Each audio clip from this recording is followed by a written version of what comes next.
Hello mga manay! Good morning, good morning, good morning sa inyong lahat! Kamusta kayo dyan? Sana ay nasa mabuti kayong kalagayan. So, ngayon ay nagluluto ako ngayon ng rice. Ayan. So, hindi pa tayo makaluto ng ulam kasi ayan, tigas pa siya mga manay. So, ang oras ngayon ay alas 6 ng umaga. So, good morning yung intro natin palagi kasi umaga ako nagva-vlog. So, ayan, magpapain muna tayo ng manok. Ayan, hintay na sila. Gutom na naman yung manok natin. Uy, manusik kasi yan sila mga manay kapag hindi ka mag-inagtik, diba?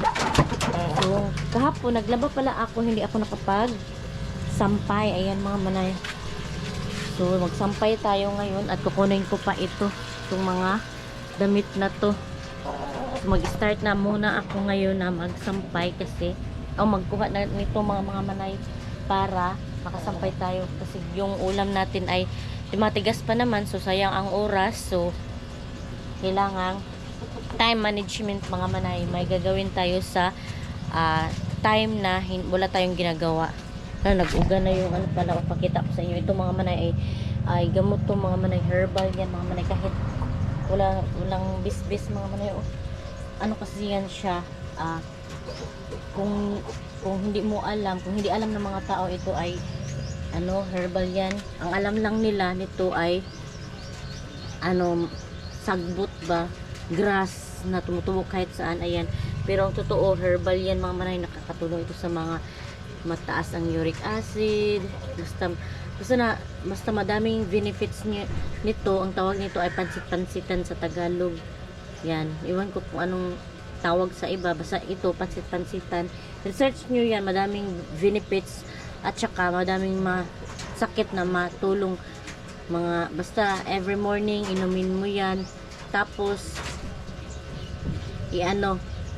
inumin ito kada morning, tapos at saka paggabi bago ka matulog. Kaya yan, nagtanim ako niyan. So ito mga sili, ito mamanay, madami akong sili.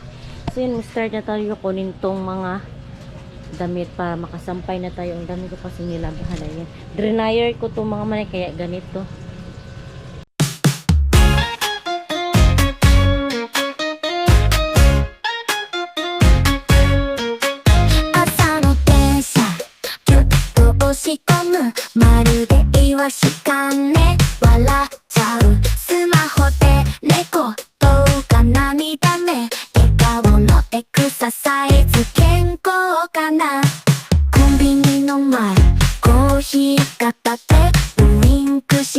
So hello mga manay, tapusin ko muna to pagluto at mamaya na lang yung mga sinampay ko mga manay kasi baka malit na si Ate Fiana.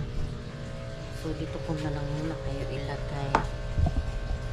So prituhin ko lang itong ham kasi ito yung request ni Ate Fiana na lutuin natin. Alam niyo mga manay, noong ako ba, galing ako sa napunitan ako mga manay. Akala ko talaga mababaliw na ako mga manay at ipasok na ako sa mental hospital. Diyos ko Lord, kasi sa totoo lang hindi madali ang mapunitan kaysa manganak, kasi mas masakit ang mapunitan mga manay sa totoo lang, kasi dugo yung lumabas. Super sakit talaga yung puson ko mga manay, pati yung likod ko dito, nagsumpay siya ba, super sakit mga manay. Kaya tiniis ko talaga yun, buti na lang na survive ako mga manay at hindi ako na tsugi. Diyos ko, as in grabe yung pinagdaanan ko sa papunit paglaglag ng bata sa hindi ko yun sinasadya mga manay, sa totoo lang. Hindi lang talaga ako aware na dapat ingat kasi nga sa edad natin, dapat sa edad natin na 36 pataas mga manay, kailangan na talagang mag-iingat kasi nagkaedad ka na. Sabi ni Mami MD, dapat 35 pababa daw ang edad na yung okay pa, yung hindi pa masyadong masilan. Pero ako kasi 36 pataas na masilan na yan. Kaya kailangan kung buntis ka, dapat ingatan mo talaga. Super ano ako nun, stress, super talaga. Para din akong nagka-postpartum nun. Grabe yung pinagdaanan ko nun. Hindi basta-basta. Grabe ang pagsubok.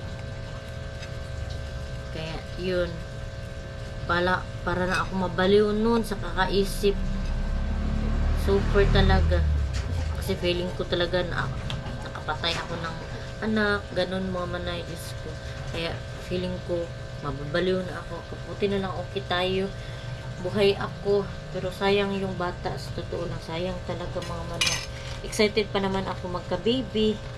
Tapos dami naming plano ni Mister. Kung ano yung saan magawa kami ng kwarto niya. Ganun. Excited pa naman kami. Pati yung mga anak ko mga manay super excited. Kaso nawala yung excitement nila. Dahil sa nangyari sa akin. Pero wala tayong magagawa kasi may plano ang Panginoon Diyos para sa atin, di ba? Lesson learn na yun sa atin. Super sakit talaga. Para akong baliw na. Parang kala kong ipasok na tayo nito sa mental hospital kasi matuluyan na ako mabaliw ba. Magprito muna ako ng mga manay ha, ito o itong ham. Ayan, triangle ko mga manay kasi maliit siya ba. O malaki kasi siya, ayan. Kaya, triangle ko ang paggawa. Ayan. Kaya ito naman talaga yung ginagawa kada morning. Diba mga manay? Pero, ganun man talaga kasi yung content ko, lifestyle eh. Lifestyle kasi yung content natin.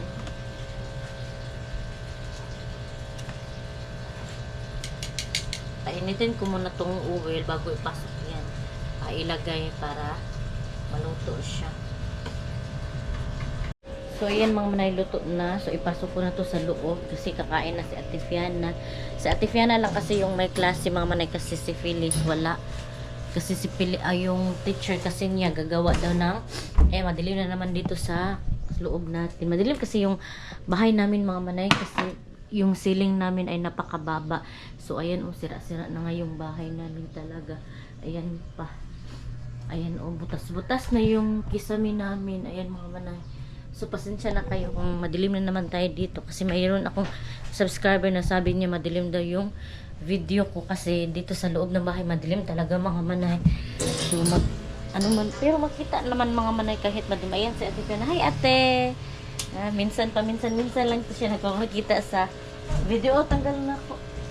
Video mga manay kasi nahihiya. Lalo na si Phyllis. Ayaw nilang magpa-video mga manay. Pero, ganun talaga. Pero okay lang sa akin mga manay. So, tapusin ko muna to. Ito. Ayan, kuha ko na yun. At ito ko yung isasampay ko ito at saka ito. So, itong iba ay itatanggal ko na ito sa mga hanger. At ayan pa yung iba. So, tapusin muna natin ito mga manay para makatupi na tayo at saka ibang activity na naman.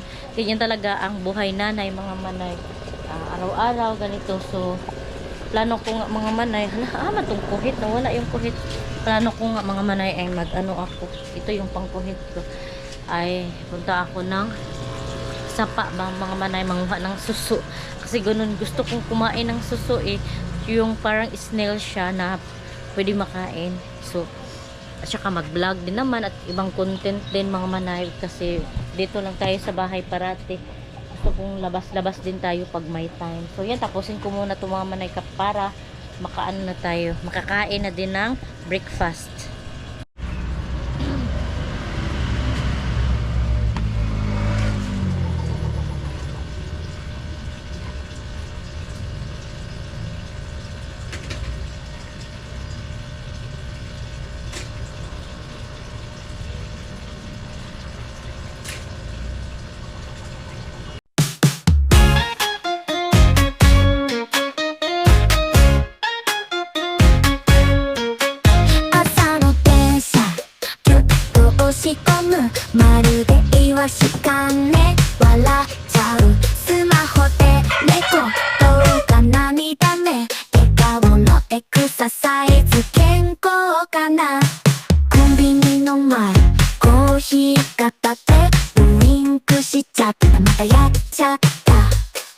Oしゃれなパンダのパンツよくね今日はハッピーネスデイ大きな声で歌い Kain muna ako mga manay kasi nagutom na ako. Hindi ko pa natapos yung sinampay ko doon. Mamaya tatapusin ko na doon. Hindi na lang ako mag-film para madali ba. Kasi nakita nyo naman na tayo doon sampay. Tapos nagkuha ng mga nabahin. Ayun tutupiin naman to. So malulabaw. Puno na yung basurahan ko mga manay kasi ang tingkuha manggudiri akita Lunes hanggang Lunes, Merkulis at saka Bernes, kaya magtapok talaga yung basura ba. So yan, magkain na tayo. Magkuan sa ako mag-init. Tayo. Mag-Milo. Nagpailaw ako mga manay para hindi madilim. Kasi madilim talaga dito sa kusina sa loob ng bahay namin kasi nga itong isamin namin butas-butas na dami ng sira. Mag-Milo tayo para energy drink. So tatapusin ko muna magkain muna ako kasi gutom na ba mura na kong malito mabuang kitaan ni kadugayan kaya palipas-lipas kain kasi bawal magpalipas sa kain tong basta inahanak ka mga manay yung nanganak na ka ni agi na kagpanganak talaga maagi kagpanganak maagi na kagbugahat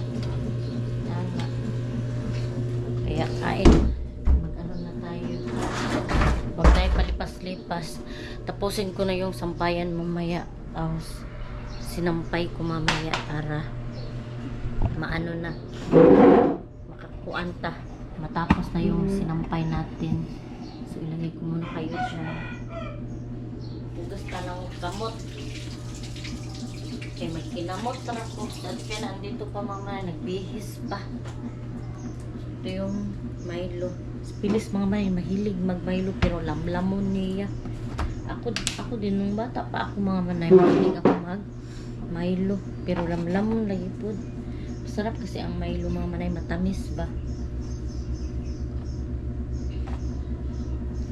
Mahilo may magkaon na tayo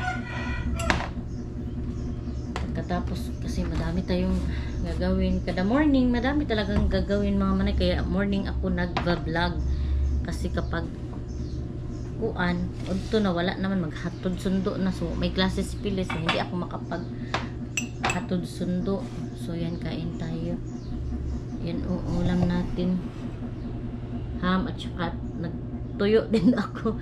Maliit lang na tuyo mga manay kasi bawal masyado ang parat ba. Hindi naman siya masyadong maparat mga manay. Bawal ba magparat magtuyo per me, diba? So konti. Kaya para makakain ng tuyo, konti lang yung lutuin natin kasi bawal talaga yung mga parat-parat.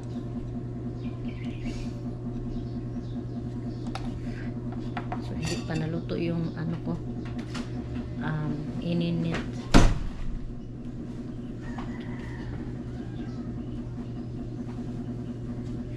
Kain tayo.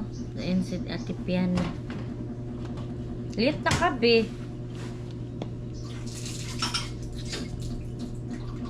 Kunin ko muna yung tubig.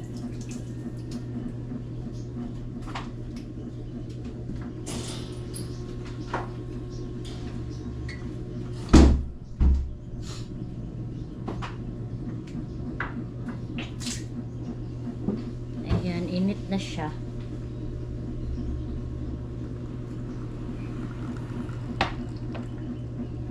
Ngayong 25 mga manay dito Kahimunan Festival. So mag-video ako niyan kasi madaming manonood niyan. Yung mga contestant, mga ganun. Meron kasi mga contest yan. Kain tayo. Magkamay lang ako mga manay kasi masarap kumain kapag magkamay lang.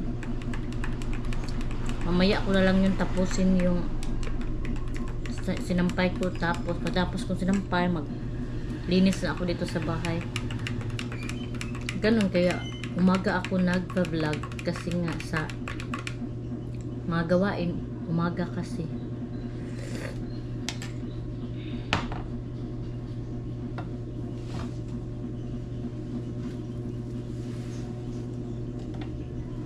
pagkain.